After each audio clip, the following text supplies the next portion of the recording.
On behalf of the UNC Eshelman School of Pharmacy, my name is Kristen Moody, and I am a first-year Medical Affairs Fellow, and I would like to welcome you to our 2017-2018 informational webinar, where we will be discussing our postdoctoral fellowships offered here through the UNC Eshelman School of Pharmacy. So this presentation will consist of some introductory remarks, and then we will go into some of the information about the fellowship opportunities and then the structure of the actual fellowship itself, and then the application process, and then at the end we will have some question and answer time where we can address some of those questions that you guys submitted beforehand. So I would like to introduce, we do have here with us today Dr. Joellen Rogers, who is the Associate Director of the Clinical Fellowship Program. And I do want to highlight also the director who is on the left, Dr. Robert Dupuis. These are the two directors of the program, and Dr. Rogers will help kind of go through some of the information that you will need to know that's pertinent to this program and the success of this program. So with that being said, I would like to turn it over to Dr. Joellen Rogers as she goes through some of that information. Thank you, Kristen. And I'll just say that for those of you who can only make it to part of the program or look at the recording later and want to see it live, we will have another webinar on Tuesday night. So let friends and other folks that you know are interested know about that. And Dr. Dupuis will be attending that seminar on Thursday night, as well as additional fellows. So first, I'll talk a little bit about UNC Eshelman School of Pharmacy. And our school is known nationally as a leader in three key areas, of course, patient care, teaching or education, as well as research. It's currently ranked #1 in the nation by US News and World Report. Our fellowship program has been in place for over 35 years now, approaching 40 years. Our longest standing partner of our fellowship program is actually GSK, and they've remained a partner throughout that time. We have a variety of sponsored fellowships that we'll touch on tonight. We have fellowships in clinical research and drug development, as well as pharmacokinetics, pharmacodynamics, and pharmacometrics, regulatory affairs, medical affairs, and pharmaceutical outcomes. You can see under each of these fellowships that we have a variety of partners.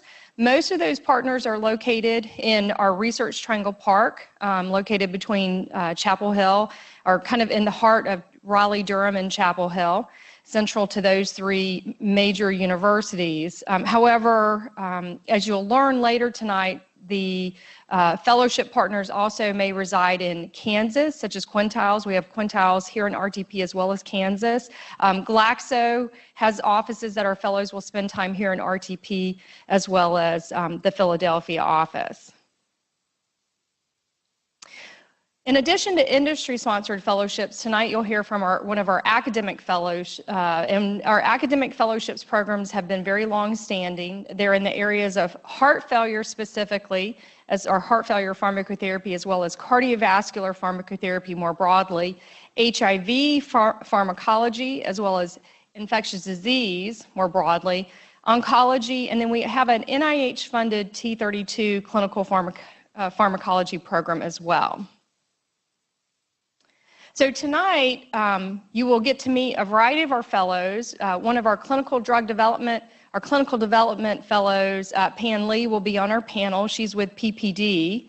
And these are our current first and second year fellows, as well as their contact information and their affiliated second year industry sponsors. We'll have our regulatory affairs fellow, Christina Vishnevetskia, as well as our outcomes fellow, Danielle Grady. We have several medical affairs fellows. You just met Kristen Moody, who introduced me just a moment ago. We also have Hitesh Patel and Tej Patel will also be on the panel this evening, shortly. As far as our PK, PD, and pharmacometrics, we'll have Michael Wang representing that program. And then finally, we will have Erica Giblin representing our academic fellow. She's our current heart failure fellow. So this is a 2-year training program. Unlike some of the other fellowship programs, the first year is primarily focused at the university. This is a very hands-on experience. This is actually the way the program was designed over 35 years ago by GSK, and they, along with our other industry partners, continue to request that the program remain in that current setup. So hands-on experience with clinical and translational research as well as regulatory processes. It involves coursework here at the Eshelman School of Pharmacy, and I'll talk about that momentarily. I'll describe our weekly graduate, student, and fellows seminar as well as our monthly fellows forum. Campus-wide, as well as at Duke in the Research Triangle Park, which we affectionately refer to as RTP, there are available seminars, workshops, and symposia. Finally, many of our fellows in our current first and second year program have opted to be involved in our teaching certificate program here at UNC, and beyond that, many of them mentor our current pharmacy students who have an interest in entering industry for a career. The second year is with the sponsor company. Now, that is true for every single fellowship with the exception of regulatory affairs. So unlike the other fellowships, regulatory affairs is not 12 months at the university and 12 months at the company. It is actually 6 months at the university and then 18 months at the company. So that is just one differentiation. There, of course, as you get hands-on experience with research, you'll have the opportunities to present this research at local and national professional meetings. That might be in the form of a poster presentation or a platform presentation, and of course, opportunities for publications. Our appointments routinely begin on July 1st of each year. Regarding the coursework, there are obviously some overlaps across the fellowship programs, but there is some differentiation depending on your area of interest. So most of the fellows do take the clinical trial design course, but clearly, the PK/PD fellow is going to take the advanced PK course. Now that's an option to our other fellows, and they may opt to take that course. The PK fellow will also take modeling and simulation. Select fellows may decide they want to take quantitative methods in clinical research. Clearly, the regulatory affairs fellows will have a different focus, and they'll attend a regulatory affairs certificate course over at Duke through the Duke Clinical Research Institute. There's other coursework through the DCRI that's also available. And then a variety of other courses are also available, including drug metabolism, pharmacogenomics, leadership, and several opportunities to develop your public speaking skills.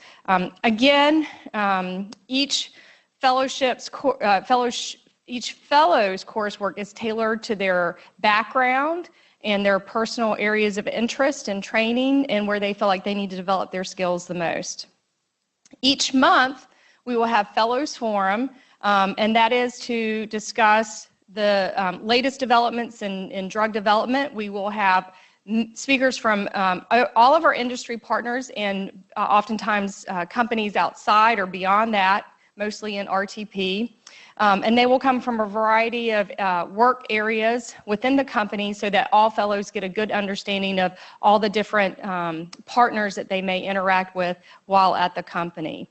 So again, the people that are coming from our industry sponsors and industry to interact with the fellows in this forum are leaders in drug development. And many of them are fellowship alumni, and it's a great opportunity for the fellows to network with these alumni. And then finally, we have our division is called the Division of Pharmacotherapy and Experimental Therapeutics. We have a weekly seminar that the fellows participate in with our graduate students, and they will present in that at least once. Finally, there is an opportunity for a rotation at the FDA. This depends on the fellow's interest and background, as well as support from the industry sponsor and, of course, availability from the FDA, but we've had really good success placing fellows.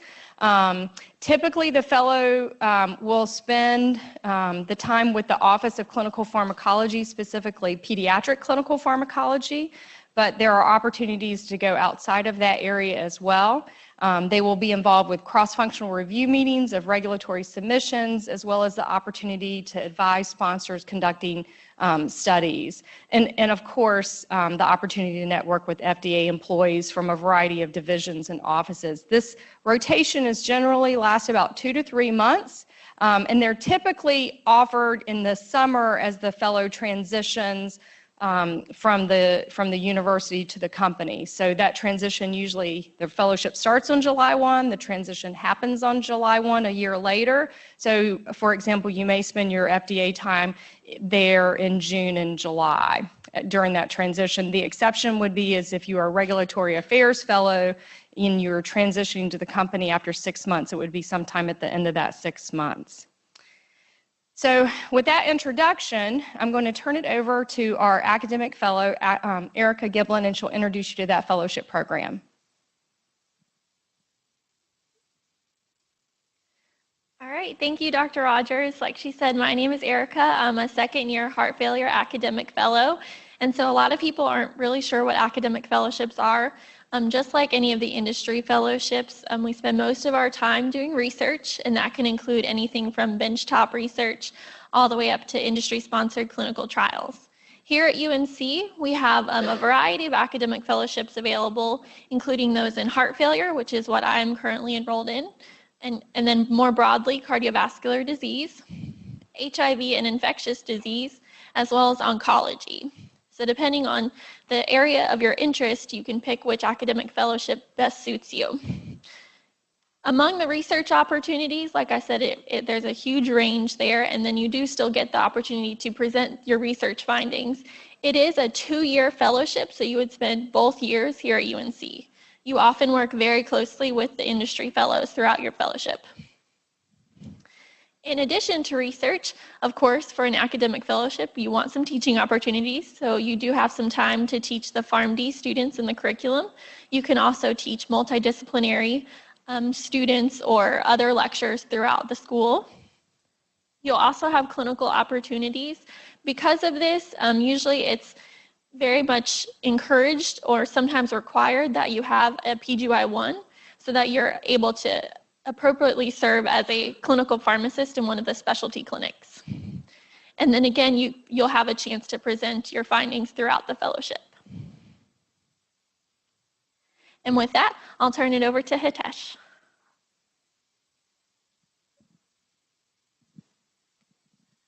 Thank you, Erica.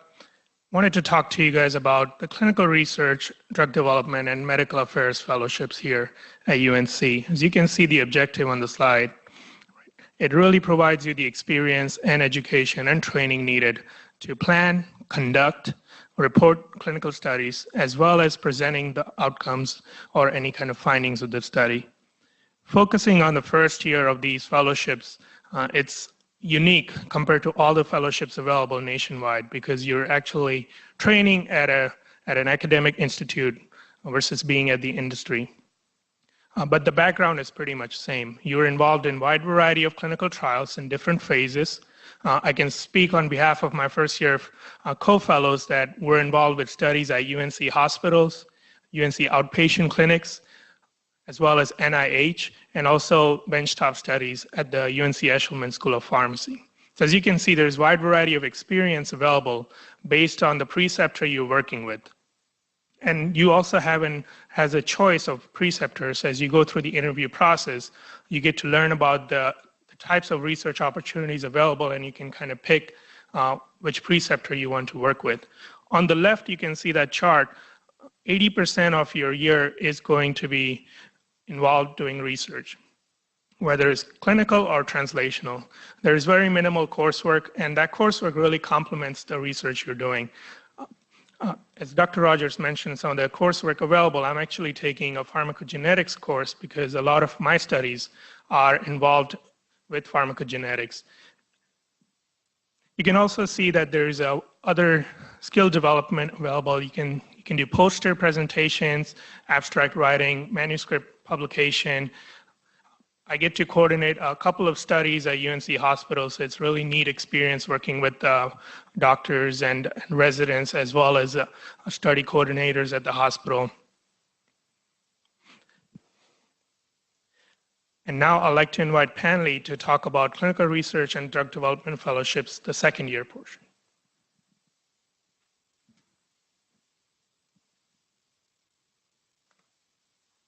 So thank you, Hitesh, for the great summary. My name is Panley. I'm the first year fellow of clinical research and drug development with PPD. So now I'm going to talk about a second-year experience at PPD. If you want to learn more about United Therapeutics, the fellow will present that information on Thursday. So as second year, you will spend your time at PPD, a local office at Morrisville, which is right next to the airport. You will mostly work with interdisciplinary teams. You will consult on clients' development program from phase 1 to phase 4. You will mostly provide medical support and drug information to physicians, pharmacists, and regulatory affair professionals on your team. You will also have the opportunity to conduct market analysis and clinical trial landscape analysis of certain disease states or of certain drug classes. And then lastly, you will gain some experience in investigator recruitment and feasibility as well. Based on your interests, you will also have the opportunity to do some rotations within PPD. For example, the available departments are global product management or pharmacovigilance, pharmacokinetics. Some offices are local, some offices are in Virginia or other states. So you will have plenty of opportunities to really advance your skills and enrich your experience. Now I'm going to turn over to Tej.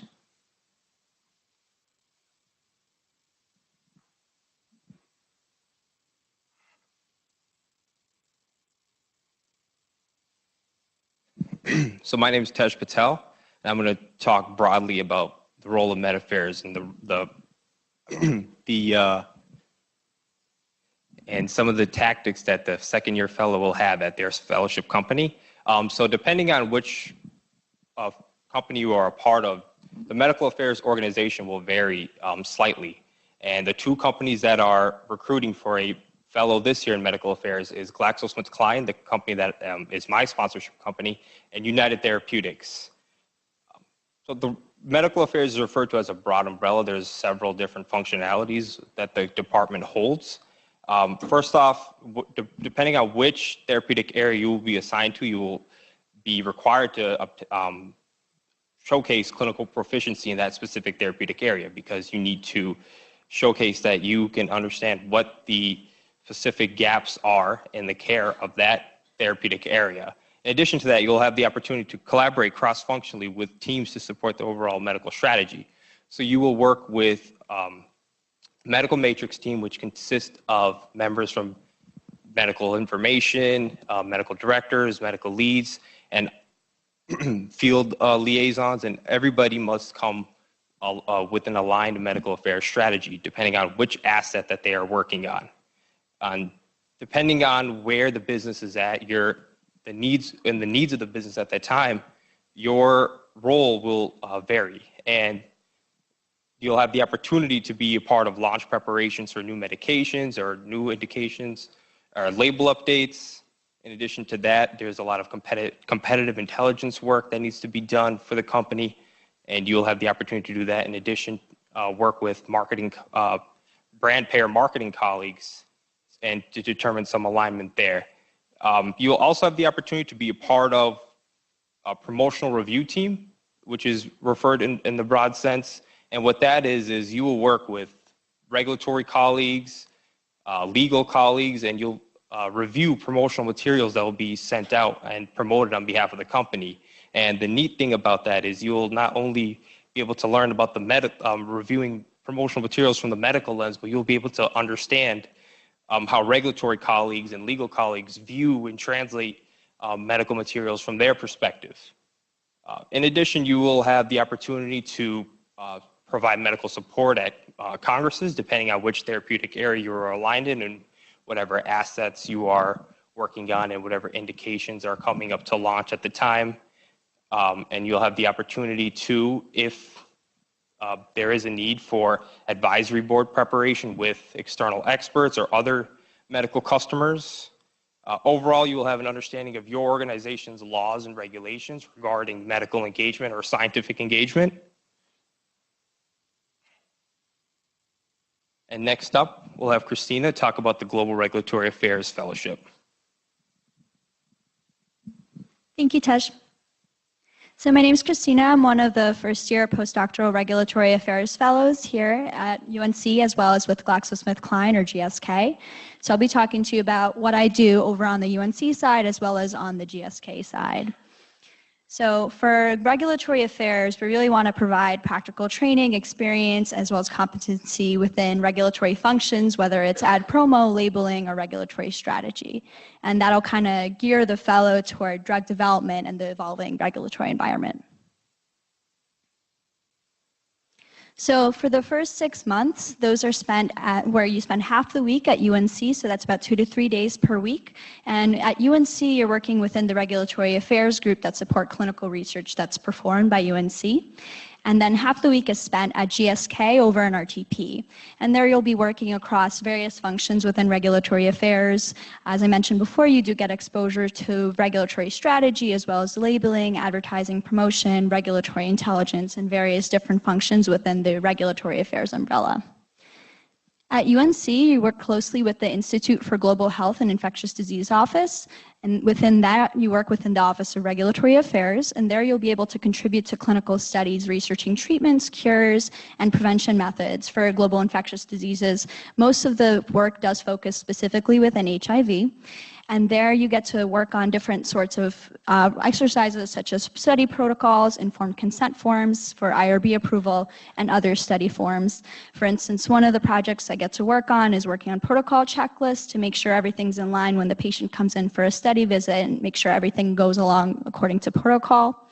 So you do get some exposure to that drug development side, but also within the regulatory umbrella as well within that. And you do get to work on different types of regulatory source documents while you're there, and attend and observe clinical study staff meetings, and there you really get to gain a better understanding of the clinical research process. You get to participate in different UNC coursework. For instance, I got to participate in the Regulatory Affairs Certification course, and that really helps you gain experience within regulatory affairs from a didactic setting. And from there, you actually get to take the Regulatory Affairs Certification exam to become RAC certified. So that's another plus there. And you do get to learn about the different drug development and regulations through your coursework, as well as regulatory submissions, leadership skills, and behaviors. For the last 18 months, you're over at GSK full-time, and for that portion of the fellowship, you relocate to it's called Upper Providence. It's a region close to Philadelphia, and there you'll be contributing to a variety of projects and assets for a well-rounded understanding of regulatory processes. So similar to that, you'll be working a lot within the regulatory groups. Most of that time is focused on the regulatory strategy or therapeutic group side, although there are still opportunities to get involved within advertising and promotion and labeling while you're there as well. And from there, you can still complete UNC coursework remotely. From here on, you can really get a better glimpse of the regulatory landscape and how it is to work with regulatory agencies such as the FDA as well as the EMA over on the EU side, and work with therapeutic groups, regulatory intelligence, as well as advertising and promotion, as well as labeling while you're still there as well. And from here, I'll hand it over to Dan. So come on over here, or Mike, sorry. So sorry. Here you go. Hi, everyone. Good evening. My name is Michael Huang, and I'm the second-year Quintiles IMS Pharmacometrics Fellow for UNC. So I'm going to give you a brief overview of the fellowship that's offered by Quintiles IMS and Nuventra, two very successful contract research organizations.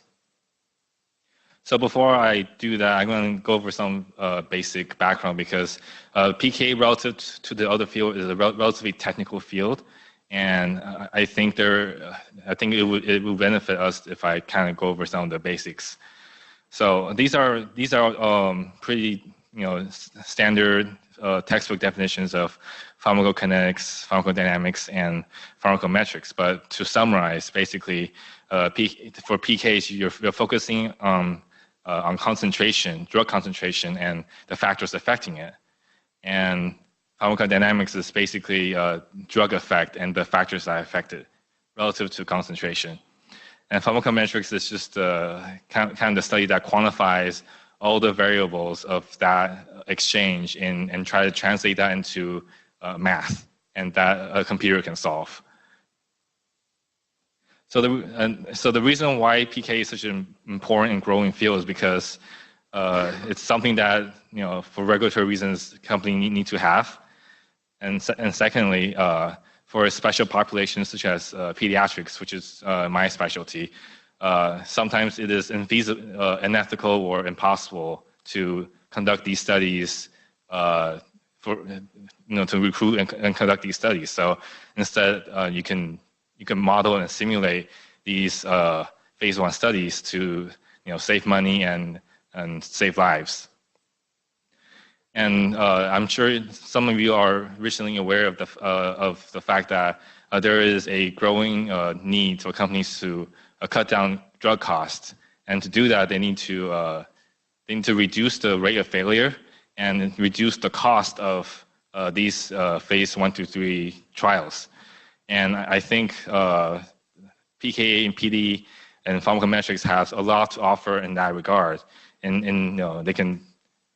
A good model can kind of help you design a trial by simulating it, and you can study. You can kind of modify certain protocols to ensure that the population that you're studying is optimal. And I think the sky's the limit for this field, and I'm really excited for its futures.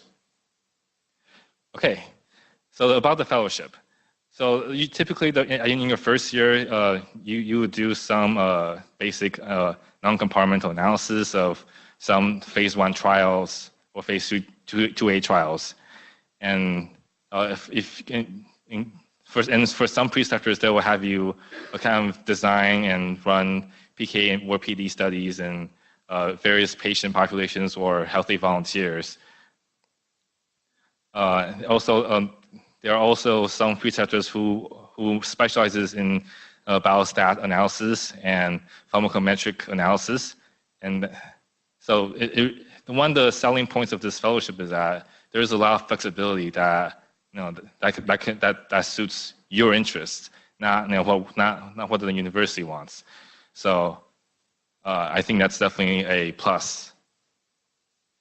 And even though we're listing these activities, as first year and second year, I think depending on the preceptor and then depending on the company, that may change.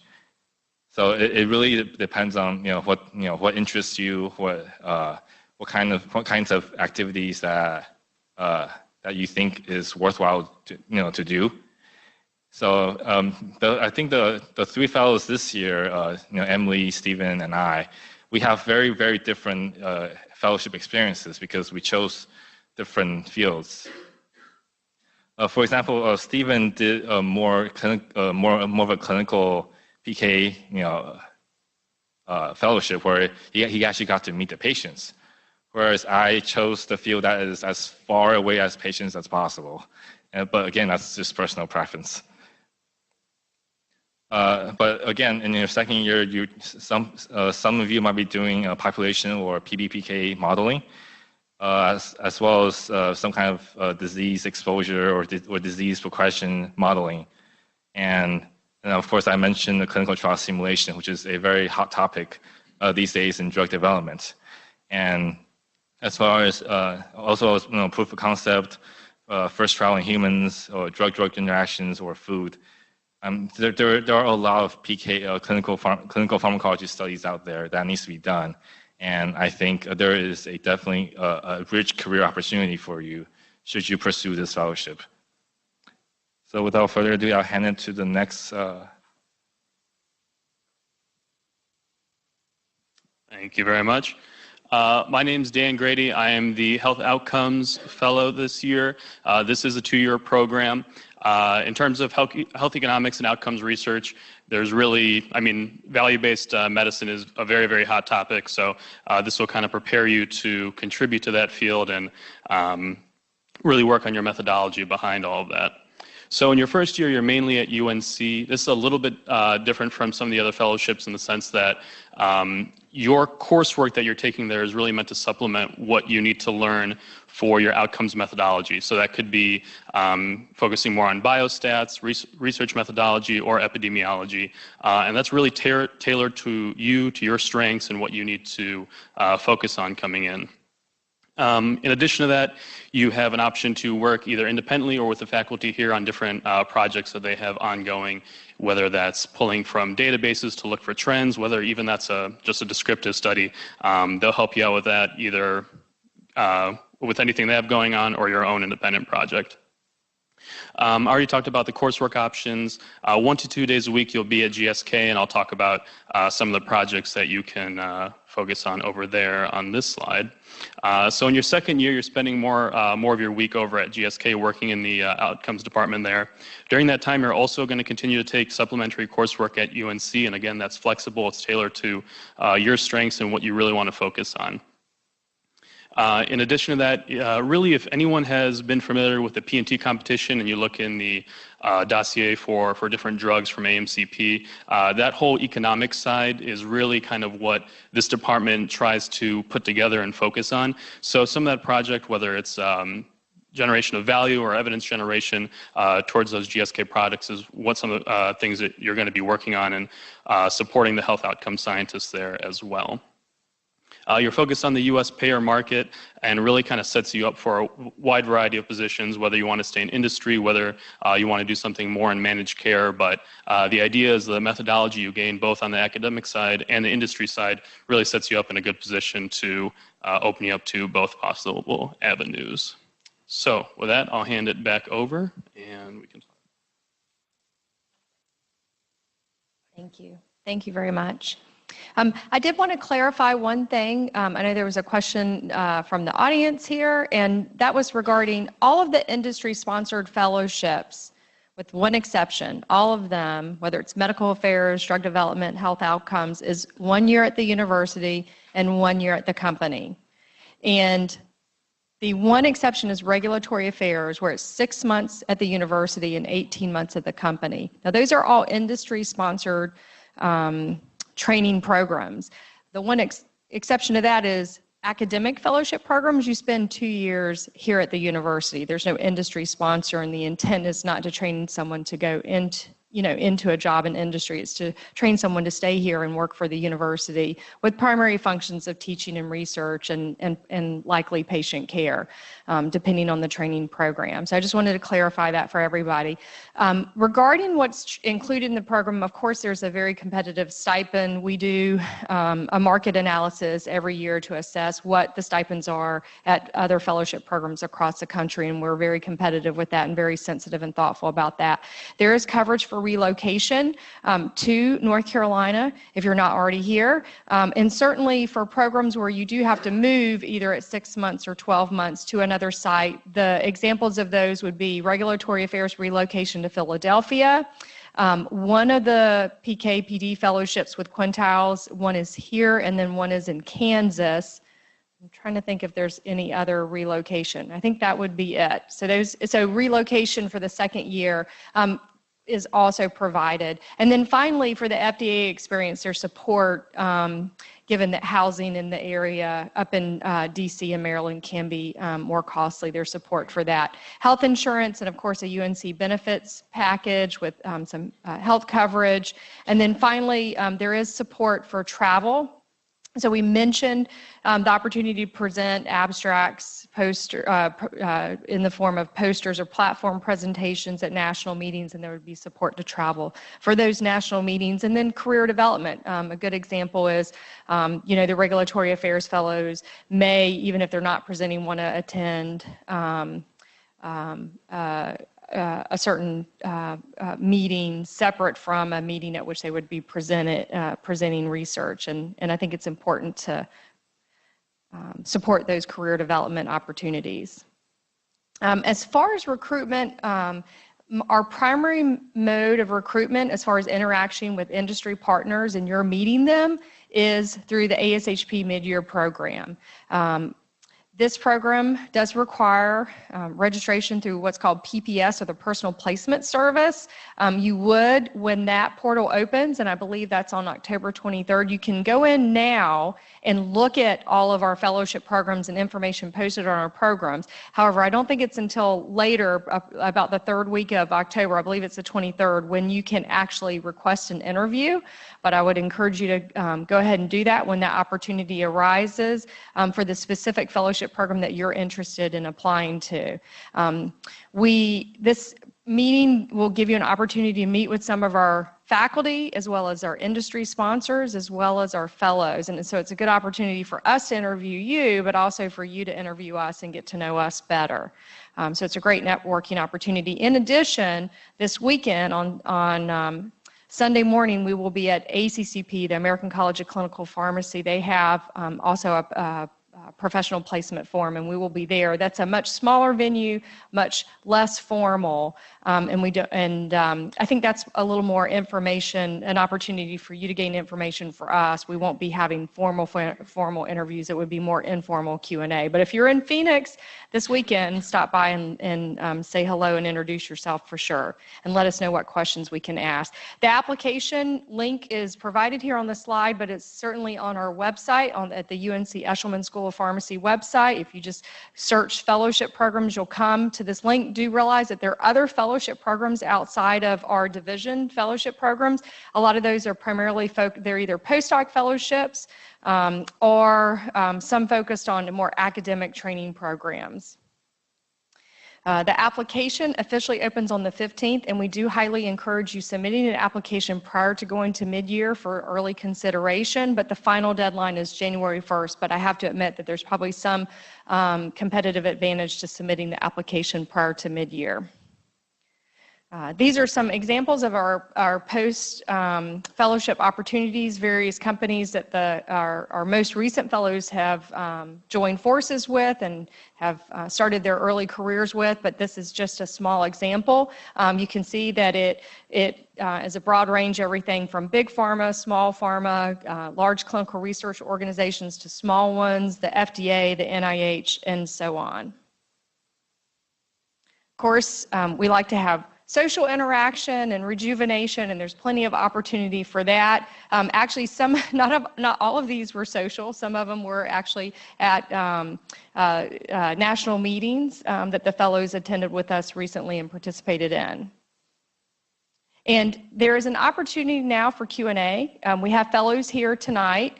And I will say that we requested that people submit their questions ahead of time. So we're going to focus on we kind of segregated those by the most common questions that we saw, some major themes, and we're going to definitely address those first in our panel. So I'm going to ask our fellows to come back up here and join us for the panel, and Kristen has graciously offered to lead that discussion.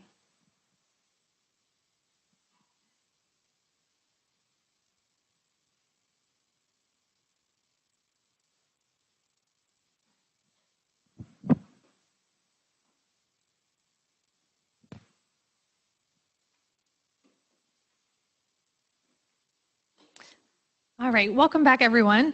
As Dr. Rogers mentioned, I am going to go through some of the questions that had been pre-submitted on those RSVP forms and were some of the most common questions that everyone had across the board. So the first one that I think is really important is, what is the specific advantages of the UNC program versus other fellowship programs that might be out there?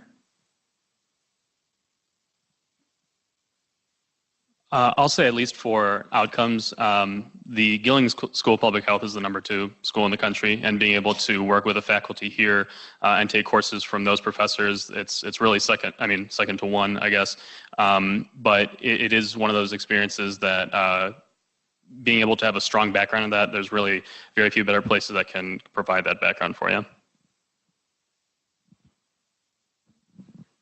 So from my perspective, as a medical affairs fellow, now seeing the company side of things, what stands out about this program is the opportunity during the first year to really gain clinical research experience hands-on. While both functions are different regards to clinical research and medical affairs, both jobs revolve around science at the end of the day. And on the company side, you really need to they really put a big emphasis on the medical department to train internal medical colleagues, field medical colleagues, and sales colleagues, because they're very limited on what they can say and they're limited to just on-label information regarding a particular drug or asset. And the experience that I had during the first year, having the opportunity to get a teaching certificate, having the ability to practice data dissemination skills, presentation skills on the academic side, being critiqued on my research, that really set me up during the second year where I have the confidence and the skills necessary to disseminate information amongst my field colleagues and internal medical colleagues. UNC also has you spend the first year at the university and then the second year at the company for most of us. And I think for a technical field like pharmacokinetics and pharmacodynamics, that's a valuable time because for most of us who graduate with a PharmD, we don't really have the technical knowledge necessary in programming and the PK and PD knowledge required. And I think having that year where you can learn, make mistakes, and learn from your mistakes, and that's invaluable to me. So I think especially for the Regulatory Affairs Fellowship, being able to do half the week at UNC and really gain exposure to the academic side as well is really unique to this program. Being able to see how it works from the clinical trial site, being able to work on protocols and IRB applications and so forth, that really gives you a unique perspective. And it's important because in regulatory, you do work a lot with clinical development, so it's important to understand it as well. So it's good in that sense. And then on the industry side as well, too, you gain exposure to a wide variety of functions within regulatory affairs. So being able to gain exposure to not just the regulatory strategy side, but also advertising, promotion, labeling, regulatory intelligence. So I think that's something that's really unique about this program is that you do get to kind of get exposure in all of those areas while you're both over at GSK and RTP as well as in Upper Providence for the relocation afterward as well. And I think no matter what fellowship you choose, UNC is great because of the mentorship that you receive here. It doesn't matter if you want to be a clinician or if you want to be in academics or if you want to be in industry. Everybody here is there to push you and is there to give you all the opportunities that you're looking for. And I don't think any of us have had a second where we felt in doubt of that at all. So I think the mentorship here is incredible. I just want to add to those comments. Based on my first year experience, I think the unique thing about UNC Fellowship is that they really care about what you want and what your interests are. So even though I'm a clinical research and drug development fellow, I still have an interest in PK modeling. So the directors were able to match me with some preceptors that have PK and clinical pharmacology training. I'm really learning things from both fields. I think that's one thing that's really good about this program. Well, one last thing is really the people here. At UNC, the faculty that I've had the opportunity to work with so far has been truly amazing. They go out of their way to help you. They go out of their way to push you, to help you in every possible step possible, right? So I've actually had the opportunity to work with 3 different preceptors during my time here at UNC, and it's all 3 in different therapeutic areas. And I think if I were to do other fellowships, which I also interviewed for up north, I don't think I would have got this opportunity to work in a wide variety of therapeutic areas just in 1 year of fellowship.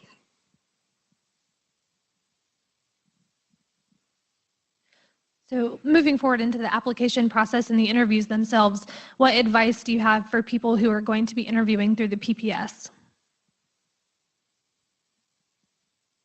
Know your CV inside and out, and that seems like a silly thing to remind you about, but it's very, very easy for you to sit down before mid-year and try to put your CV together and miss a lot of small projects you did or maybe part of groups that you had some sort of presentation. So review that early and often, go back through your notes, see what you did, because you never know when there's an example of teamwork or an example where there was miscommunication and you had to work around it. And you'll realize that you're going to go through a lot of your examples really, really fast if you only have 2 or 3 kind of ready for you. I think one advice would be to figure out your niche. you'll see a lot of your friends will have the same experience, the same rotation experience, same industry coursework, or internships experience. So you'll have to figure out what sets you apart from the rest. And that's what really helped me. I had a background of working in retail and hospital and industry, all three, and I was able to use that to my advantage. So it's really key to figure out a way to set you apart and be able to present yourself in a confident manner at your interviews is really important.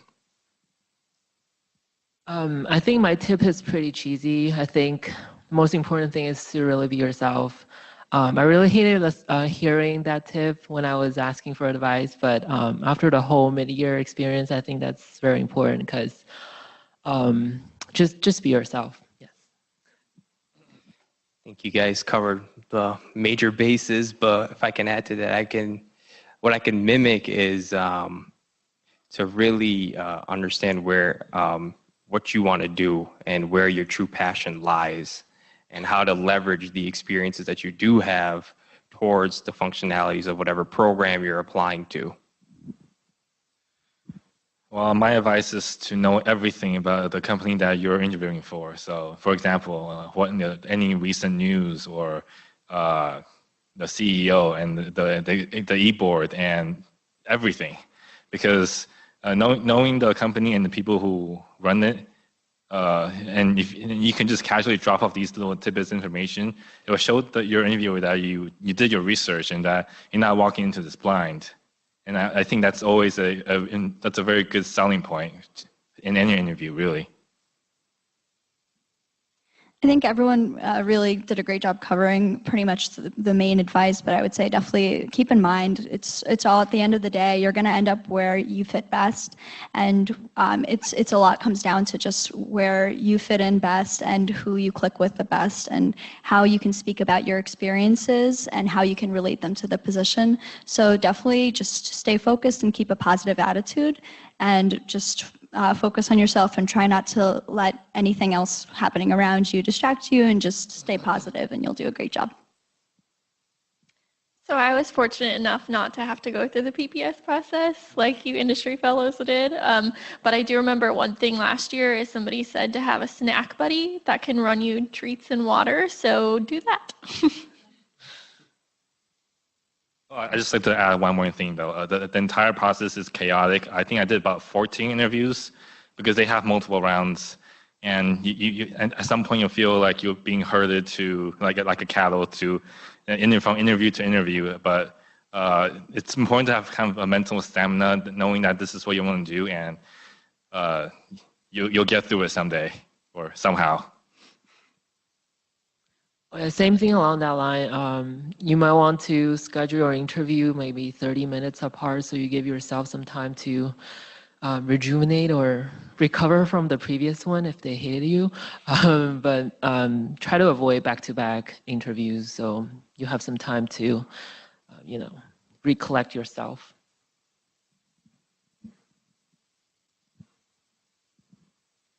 Okay, so in terms of being a strong candidate for a fellowship, what can you recommend current students do now to better prepare themselves to be competitive in the application process?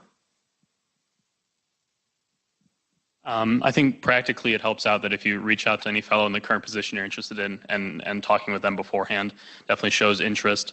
Right now, the best thing I think is every interview, the first question, or most of them, is going to be just why.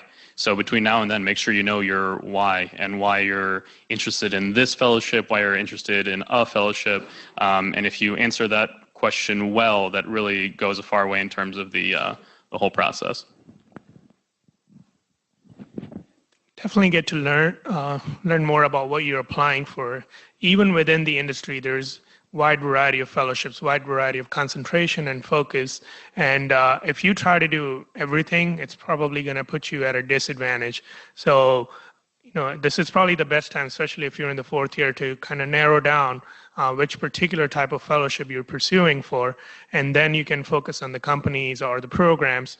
But I think it would be really helpful to pick it earlier than wait till mid-year, try to do too many things, too many interviews. I've seen some of my classmates do 20, 25 interviews at mid-year, and it's unnecessary and it's also exhausting, and it probably confuses you more than help you. So it'll be helpful to narrow down as you prepare for mid-year. I agree with all of the above. I think that if you guys are still early on in the pharmacy school, make sure you shadow or reach out to the fellows, like Dan said. Also try to set up industry rotations to really see which functional area that you're interested in. So you will really, do well in the interview as well. Be confident.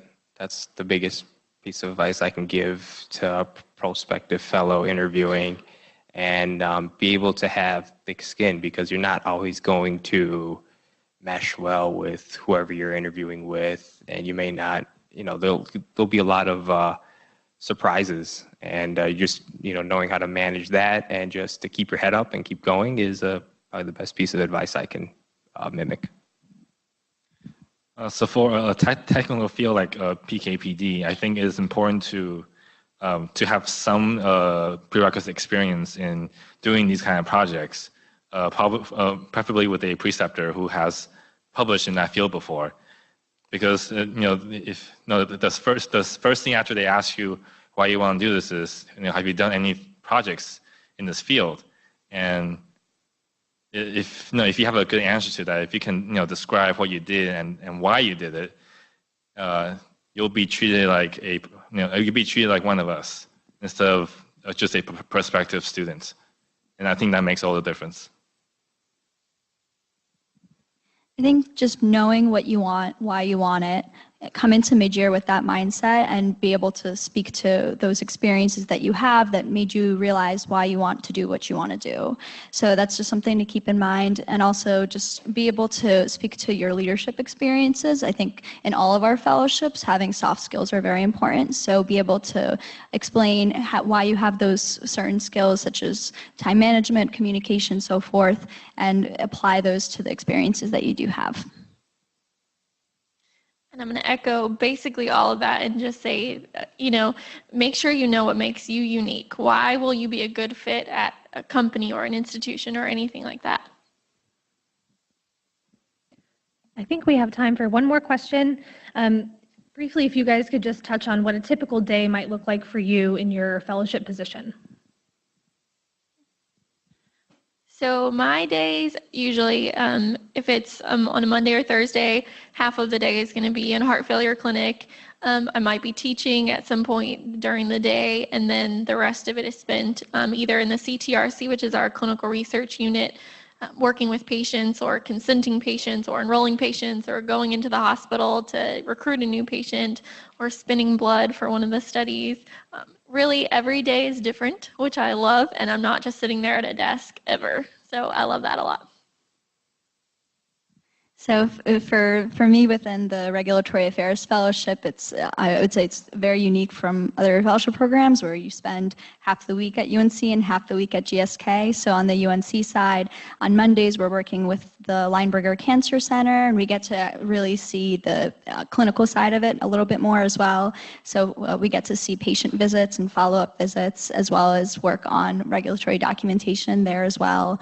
And for Tuesdays, we get to work with the infectious diseases building and work with regulatory documentation there. We've done a couple patient visits there too, so you definitely see a lot more of the clinical trial site side with this fellowship than you would with some other fellowship programs. So that's something that's really unique. And then the rest of the week at GSK, no day is the same as well. It's pretty much working on different regulatory aspects, whether it's ad promo or labeling, whether it's leading a labeling meeting or being able to sit on a copy approval meeting for the ad promo side, or being able to work on regulatory intelligence projects or sit in on different meetings. There's always something different happening. So it's definitely really exciting and dynamic. Thanks. Well, for me, in the field of PK/PD, you manage projects. And some projects are big, and some projects are probably will take you a day. And so for me, a typical week could be on Monday. I'm working on the big project that tries for the company because my preceptor wants me to program something in R that can simulate concentrations for a monoclonal antibody. So I work on that for a couple of hours, and then another project comes in. It's from a client who wants me to take their phase 2 data, make a model, simulate the model, and then predict and recommend doses for phase 3 trials. And after that, I work on that because that's a higher priority. So a big skill that I need to have is time management and the ability to recognize which projects are more important when it takes precedence. And you have all these deadlines to hit, and I think that there's a lot of freedom associated with how I plan my day.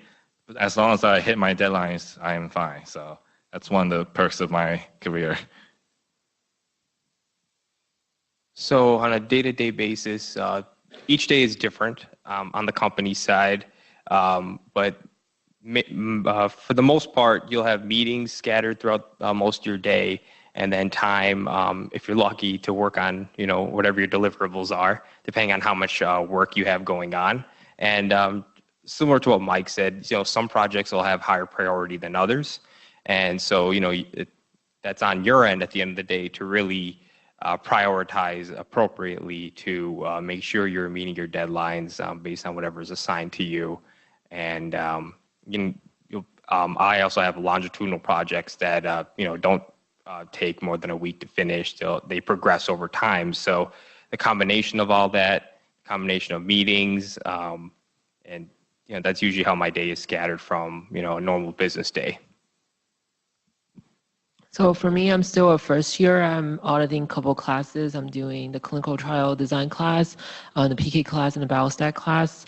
Outside of classroom, I'm working on developing a protocol. So at current stage, I'm still developing the protocol. So I do a lot of literature search and meeting up with the physician, the nurses, and biostatistician.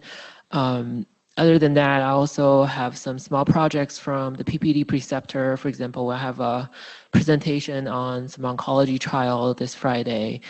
So you will be pretty busy during the first year. Typically, I go to UNC hospitals a couple of days a week to recruit patients for one of my studies. One day a week, I go to the NIEHS site in RTP to conduct one of the studies. And the rest of the time, I'm busy designing a clinical trial. So doing the literature search for that, figuring out endpoints, design aspects of the study. And with the leftover time, I try to find a meeting or seminar or any kind of workshop I can attend, get some free food, which is always nice. So it's a pretty busy week, but also exciting at the same time. So not to be too redundant, there obviously is a difference between whether I'm at UNC or GSK, but something that wasn't touched on is really focusing on the GSK side. You realize that you're working with a lot of different departments. So realizing that a lot of your day is spent kind of working on that cross-department communication and trying to explain what you're doing and how you can best work and kind of communicate. On the UNC side, there's a lot of work for projects with faculty here, and really you're kind of bridging the gap between being a research assistant like you might be right now in pharmacy school with being your own independent researcher. And there are a lot of different projects that kind of hit that middle ground. Thank you for everyone for contributing your thoughts on that. And this will conclude our question and answer session for now. I do want to invite you all to go to the UNC website. If you have any specific questions that weren't answered, all of our contact information is available, and feel free to reach out to any of us if you have specific questions about a specific position. Yeah. And can they see me okay? Am I in the view? Should be. Just a few closing comments. Very importantly, if you're interested in our graduate program, we have a presentation that follows this, and I encourage you to stay online. And if you're not sure, you probably need to stay online and figure out the difference between a fellowship and a graduate program. I do want to close with just a couple comments about the application, but before that, I'll just make some comments based on some of the questions that did come in the Q&A field during this session, and it kind of addresses this very diverse group of young individuals. And I think about when they came to us a little not even a year ago at mid-year and were submitting their applications and interviewing for these positions, they clearly stood out as individuals who had done their homework. They knew that they had very diverse interests, and they convinced our industry partners and us why they had those interests. So they had done a lot of soul searching, investigating, looking under rocks. It might have been summer internships, rotations, and those don't all have to be at industry. It might be an FDA rotation that opens the door to your interest in regulatory affairs or health outcomes. So do your homework. I know a lot of people on the line are not fourth years, and they might be a first-year pharmacy student. So now is the time to start investigating those different career opportunities in industry. I will say the other thing is these companies are investing in these trainees, and they're looking to train the next generation of leaders for their company. So they're looking for people with strong leadership skills, and all of these individuals clearly had that and demonstrated that on their CVs, but they certainly have come in and haven't been shy to grow those skills. And I've been extremely impressed over the last 8 months, 9, now maybe, are we hitting 10 months? Yeah. Sorry. It's gone by quickly. But just to see their initiative, their desire to learn, and I encourage them, the more projects they touch in their first year and their second year, the more they're going to grow and learn, and the more they're going to be able to offer the company when they transition into their careers. Regarding the application, I will say that I don't believe our materials are up yet. Our administrative assistant and and Dr. Dupuy were finalizing those yesterday and early this morning. I anticipate by Friday at the latest they will be viewable for you. But my understanding is it's not until October 23rd that you can officially start scheduling interviews with us. That's not up to us. That's ASHP turns a special switch on, and then we can communicate with each other. But prior to that, again, by the end of the week, we'll have our materials posted so you can see information on each of the individual fellowships. But also, I encourage you to go to the website to see this information. So thank you so much, and we look forward to hopefully seeing you at ACCP or ASHP or receiving your application if you can't attend the meeting.